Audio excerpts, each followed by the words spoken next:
République pour le soutien au frère Élie Domota. Élie Domota jugé à comparaître au tribunal de Basse-Terre parce qu'il a dit la vérité. La vérité n'est pas un crime, la vérité n'est pas un délit, la vérité est un droit. Et ce droit, on lui refuse, on nous le refuse parce que nous sommes afro, nous n'avons pas la bonne couleur. Et ça, nous ne l'acceptons pas, nous allons essayer de nous unir, nous réunir, place de la République, pour dire non. Non à ce déni de justice, non à ce système colonial qui veut nous oppresser. Je tends le micro à la sœur Marthe et au frère Pierre qui sont présents avec moi, place de la République. Tu mets peut-être en face, comme ça tu as les panneaux. Allez-y, la parole est à vous. Ok, donc bonjour. Donc moi c'est Pierre Babi, donc je suis effectivement activiste à Paris depuis quelques temps maintenant. Donc effectivement, on a organisé ce soutien aujourd'hui à Paris le 18 décembre 2018. Au même moment où Élie Domota également et tous les autres activistes en Basse-Terre à 14h, tel que nous aussi on l'a démarré à 14h, manifestent devant le tribunal de Basse-Terre. Pourquoi? Parce que Élie Domota, comme chacun le sait, depuis plusieurs années maintenant, et notamment en 2009, où chacun a pu entendre, il a porté la voix des revendications en Outre-mer, notamment sur la profitation, qui est tout simplement la dénonciation du néocolonialisme de l'État français. L'État français, qui est un État néocolonialiste, pratique en Outre-mer la profitation, c'est-à-dire le laisser-faire béquet profitation. C'est-à-dire que, en fait, l'État français laisse les populations afrodescendantes d'outre-mer en rétention économique en outre-mer. Et c'est interdit, c'est illégal. Il faut juste le dire à l'État français. Et il le sait. L'État français organise la paupérisation de la population. Exactement. Et l'État français le sait. Tout simplement deux articles. Il y a une disposition de l'État français qui lui-même, donc le propre État français, interdit la rétention en dépendance économique. Et l'Union européenne également, la Convention européenne, notamment son article 107 du traité de du fonctionnement de l'Union européenne, interdit la rétention en dépendance économique. Et voilà, donc l'État français à la fois viole le droit international, c'est-à-dire la Convention européenne, qui interdit la rétention des populations en dépendance économique, et viole sa propre loi. Sa propre loi, puisqu'il y a une disposition, une réglementation française qui interdit les positions dominantes et donc les positions les situations de rétention en dépendance économique. Et même la législation française précise deux modalités pour intervenir. C'est-à-dire deux modalités par lesquelles il est fait engagement à l'État français d'intervenir lorsqu'il y a des positions dominantes. Deux modalités que sont la mise à l'amende des positions dominantes ou alors le démantèlement. Alors que faire? Que faire? Voilà un État qui fait des lois et qui les viole en même temps. C'est ça l'État français. Il fait des lois et en même temps il les viole. Alors qu'est-ce qu'on doit faire? Donc voilà, Élie Domota en Outre-mer dénonce ces violations de sa propre loi par l'État français et de la violation du droit international, puisque, comme je disais, la Convention européenne interdit la rétention en domination économique. Et donc voilà, Élie Domota et tous les autres activistes résistent en Outre-mer. Nous sommes là aujourd'hui en soutien. Et pour passer ce message simple et clair que nous, on veut que l'État français comprenne bien. Désormais, les Afro-descendants, les Africains, la diaspora et la Mélanésie, comprenez bien ceci. À chaque fois que vous vous en prenez à l'un de nous quatre, eh bien, dites-vous bien que tous les quatre, on se mobilisera et vous devrez nous affronter tous les quatre. C'est le message qu'on veut vous passer aujourd'hui. Vous attaquez les Afro-descendants, vous aurez à dos les Africains, la diaspora et la Mélanésie, en plus des Afro-descendants. Vous attaquez les Africains, vous aurez les Afro-descendants, la diaspora et la Mélanésie en plus. Et donc voilà, le message est clair. Vous attaquez à l'un de nous quatre, vous aurez tous les quatre à dos. Merci. Un petit mot, Marthe. Je pense qu'il y a un moment, il ne faut rien attendre en fait, de l'État français. Donc l'État français, il donne rien, il fait que prendre. Donc j'ai eu l'opportunité de pouvoir être à Tapis quand il y avait le procès du collectif d'avocats qui se sont fondés pour demander donc, des réparations à l'État français. Et c'est vrai qu'une des avocates a dit qu'à un moment, de demander quelque chose en fédération le bourreau il donnera rien. Donc c'est en ça qu'il est vraiment primordial en fait que nous puissions nous unir, voilà, peu importe en fait l'endroit sur lequel nous sommes sur cette terre. Et avec l'union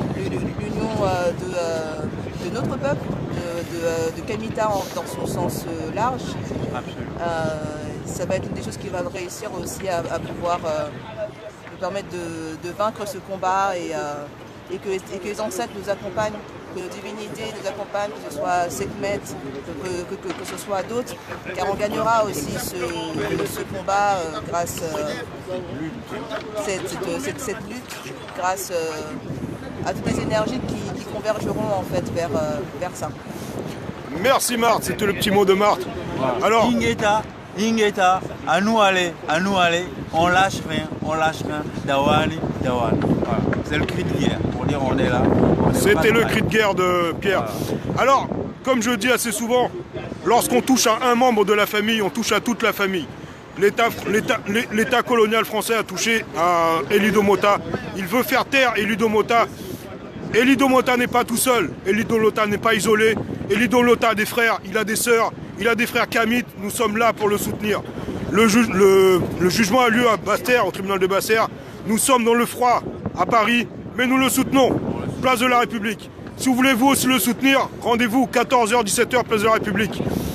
Nous le disons, nous le répétons, nous ne le dirons jamais assez au Réveil-K. Ensemble, nous plus forts. C'est pas une histoire d'Africains, c'est pas une histoire d'Antillais, c'est pas une histoire de Guadeloupéens, de Martiniquais, c'est une histoire de Kamites.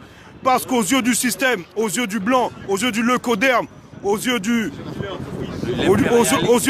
comme dit mon ami, comme dit mon frère, aux yeux des cochons apocratés, nous serons toujours des nègres. Je passe le micro à Karima qui veut s'exprimer. À toi Karima. Donc bonjour à tous. Ça me fait plaisir donc de m'exprimer aujourd'hui à Place de la République. Et effectivement, je viens de prendre connaissance de cette situation par rapport à ce monsieur qui défend une vérité, sa vérité, la vérité de tous. Dire la vérité, ça dérange un peu l'État. Qui est l'État?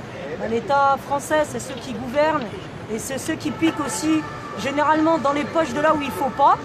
Donc il ne faut pas oublier une chose, moi je m'exprime à l'État français, je vais me mettre debout. Alors, aujourd'hui on est à la Place de la République, ce monsieur je ne le connais pas. Je viens d'entendre qu'il défend une vérité, qu'on l'emprisonne parce qu'il a dit une vérité.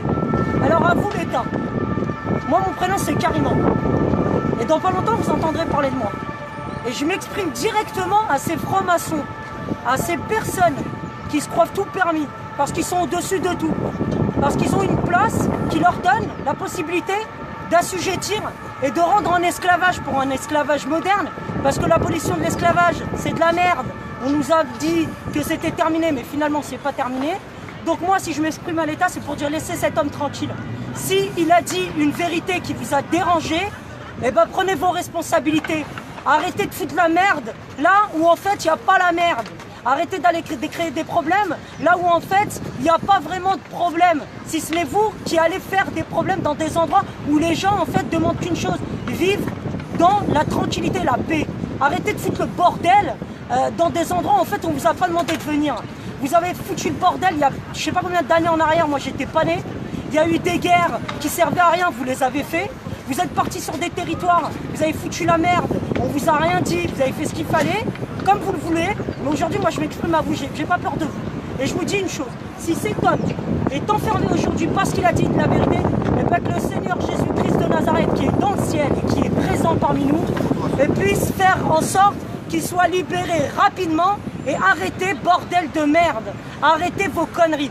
Arrêtez vos emmerdements, arrêtez de prendre les gens pour des cons, arrêtez de trouver toujours des prétextes et des excuses alors que vous n'en avez pas. Vous êtes des personnes qui avaient commis des choses. Vous avez voté des lois, vous ne les respectez pas. Vous avez voté des lois, vous les bafouez. Donc aujourd'hui, il faut que ça s'arrête. Et oui, effectivement, il y a des continents. Et puis, si j'ai une chose à dire à vous qui pensez que vous êtes très blanc, ou aussi blanc que blanc que blanc, il n'y a pas blanc plus blanc que neige. Ça n'existe pas. Vous êtes tous arrivés d'Afrique. Le berceau de l'humanité, c'est l'Afrique. Il n'y aurait pas eu l'Afrique, il n'y aurait pas eu d'Europe. il n'y aurait pas eu l'Occident, il n'y aurait pas eu de savoir, vous n'aurez rien eu du tout. Tout ce que vous avez eu, c'est grâce au continent africain. Donc, ouais, si vous touchez aux Antilles, vous touchez à l'Afrique. Si vous touchez à l'Afrique, vous touchez aux Antilles. Parce qu'en fait, être nègre, c'est pas être blanc, être bleu, c'est pas être blanc. Et vous, là où vous êtes dans votre position, vous pensez que vous êtes blanc. Ça se trouve, vous êtes d'origine espagnole, portugaise, je sais pas d'où est-ce que vous êtes venu.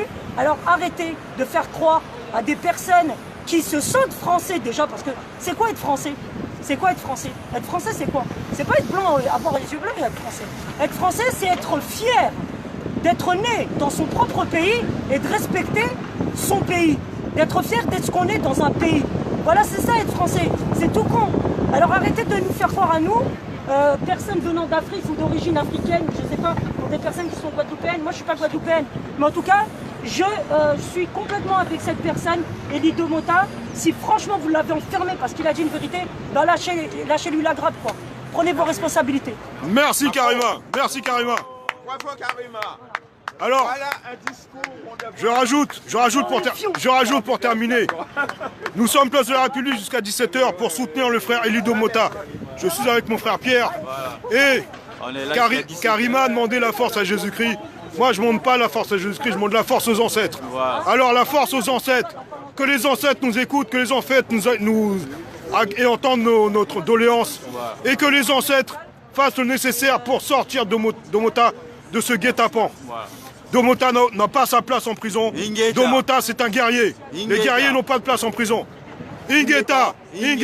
À nous aller, on lâche rien. Dawani. Ensemble, nous plus forts. Je vous attends, merci. Ensemble, nous plus forts. Venez nous rejoindre à la place de la République. Voilà. Au temple, la famille.